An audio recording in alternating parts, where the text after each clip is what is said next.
Video کو like کر کے آگے شیئر ضرور کر دیں۔ اور ایک بات میں آپ کو بتاؤں، جب میری بہنوں تم نماز پڑھو گی تو تمہارے بچے بغیر بولے نماز پڑھیں گے، آپ کے بچوں کو بولنا نہیں پڑے گا۔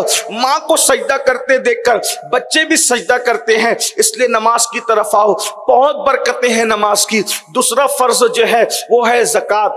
اللہ اکبر، زکوٰۃ جو ہے مرد دیتے ہیں، عورتیں اس پہ بہت پسو پیش کرتی ہے۔ اس لیے میری بہنوں سے کہتا ہوں، اگر آپ کے اوپر زکوٰۃ فرض ہے تو آپ سال میں ایک مرتبہ زکوٰۃ دیں۔ زکوٰۃ تو کبھی بھی دی جا سکتی ہے، لیکن عام طور پہ ہمارے یہاں ماحول رمضان المبارک کا ہوتا ہے زکوٰۃ دینے کے لیے۔ مثال کے طور پر آج کی تاریخ میں اگر کسی کے پاس کھا پی کر ضروریات سے فارغ انسان کے پاس اگر 50-60 ہزار روپے بچتے ہیں، ایک میں اندازہ بتا رہا ہوں، وہ کم زیادہ ہو سکتے ہیں، چاندی کی قیمت تبدیل ہونے کی وجہ سے جو ہے وہ حالات بدل سکتے ہیں، تو میری گزارش یہ ہے کہ آپ معلوم کریں۔ تو مثال کے طور پر اگر آپ کے پاس کھا پی کر 50-60 ہزار بچتے ہیں اور اس کے بعد اس پر سال گزر جاتا ہے، یا آپ کے پاس سونے کے زیورات ہے یا آپ کے پاس چاندی کے زیورات ہے، تو اس کی رقم نکالی جائے کہ یہ کتنے کے ہوتے ہیں، اور اس کے بعد اس کا پرسنٹ نکال کر 100 پر 2.5% آپ کو زکوٰۃ نکالنا۔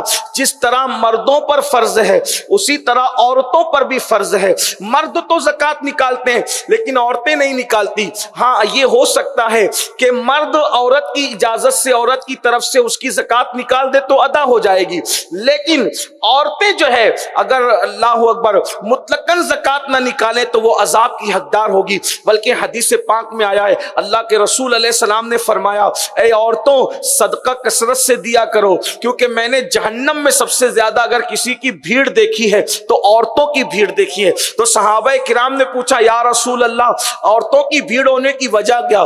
تو حضور علیہ السلام نے ایک وجہ یہ بھی بیان فرمائی کہ عورتوں کو زیورات سے بہت محبت ہے لیکن وہ اس کی زکوٰۃ نہیں نکالتے۔ اللہ اکبر، یاد رکھیے میری بہنوں، زیورات پہننے سے اسلام منع نہیں کرتا، زیورات ضرور پہنو لیکن اس کی زکوٰۃ نکالو۔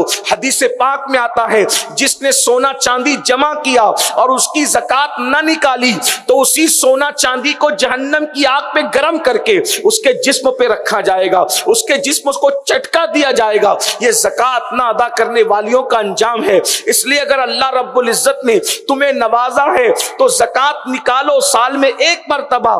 علماء کرام سے، مفتیان کرام سے رہنمائی، ہمارے مبلغین جو ان سے رہنمائی حاصل کرو کہ زکوٰۃ کے مسائل کیا ہیں۔ اب تو اتنا آسان ہو گیا ہے کہ آپ علماء سے رہنمائی لے سکتے ہیں۔ یوٹیوب پر جو ہے وہ علماء اہل سنت کے حوالے سے سوال و جواب موجود ہے، بلکہ حضور محقق مسائل جدیدہ علامہ مفتی نظام الدین صاحب سے بار بار زکوٰۃ کے متعلق قاری رضوان صاحب نے سوالات کیے ہیں، آپ وہاں جا کر کے تلاش کر سکتے ہیں، مگر زکوٰۃ ضرور نکالو۔ اس کے بعد جو ہے وہ تیسرا فرض ہے رمضان شریف کے روزے رکھنا۔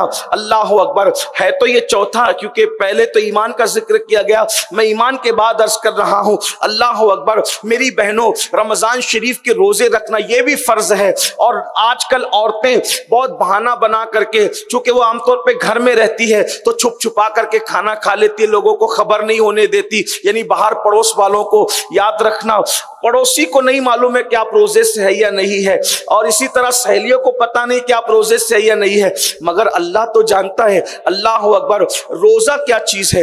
اللہ، اگر رمضان شریف کا ایک روزہ بلا عذر شرعی چھوٹ جائے، انسان پوری زندگی نفل و روزہ رکھتا رہے، رمضان شریف کے ایک فرض روزے کی فضیلت کو کبھی حاصل نہیں کر سکتا۔ اس لیے بلا عذر شرعی رمضان شریف کے روزے مت چھوڑو، بلکہ رمضان شریف کے روزوں کی کیا برکتیں ہیں۔ اللہ اکبر، میرے آقا صلی اللہ علیہ وآلہ وسلم فرماتے ہیں، جو رمضان شریف کے روزے رکھ لے تو رمضان شریف سے رمضان شریف تک جتنے گناہ ہوئے تھے وہ سارے گناہ ان روزوں کی برکت سے معاف کر دیے جاتے ہیں۔ روزہ رکھنے والا گناہ سے ایسے پاک ہو جاتا ہے جیسے ابھی اپنی ماں کے شکم سے پیدا ہوا۔ جب کوئی روزہ رکھتا ہے تو جو کپڑے پہنتا ہے تو کپڑے اس کے لیے مغفرت کی دعا کرتے ہیں، جو بستر پہ لیٹتا ہے بستر اس کے لیے مغفرت کی دعا کرتے ہیں۔